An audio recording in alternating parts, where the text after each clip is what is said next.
ప్రియా న్యూస్కు స్వాగతం. ఈనాటి ముఖ్యాంశాలు.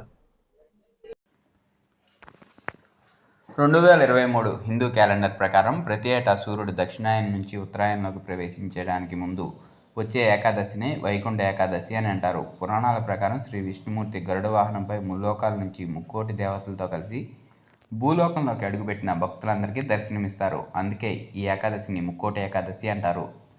వీటి గురించి అష్టాదశ పురాణాల్లో స్పష్టంగా వివరించబడింది. ఈ పవిత్రమైన రోజున స్వర్గానికి మార్గం తెరుచుకుంటుందని చాలామంది విశ్వాసం. ఈ పర్వదినం ఉపవాసం ఉంటే వేల సంవత్సరాల పాటు చేసిన తపస్సు ఫలితాలు వస్తాయని చాలామంది నమ్మకం. వైకుంఠ ఏకాదశి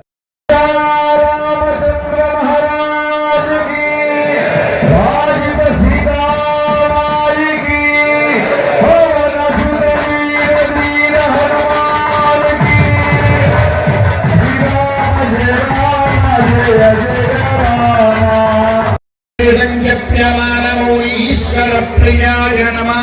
ఓం శ్రీరామాయ నమః. సర్వరూపైక వ్యక్తీకృత నిజాకృతయే నమః. ఓం శ్రీరామాయ నమః.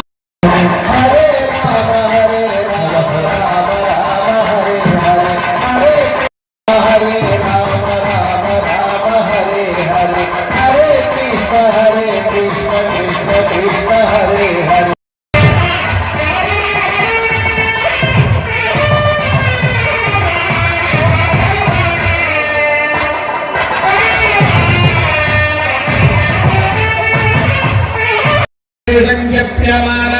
ఈశ్వర ప్రియాయ నమః. ఓం శ్రీరామాయ నమః. సర్వరూపైక వ్యక్తీకృత నిజాకృతయే నమః. ఓం శ్రీరామ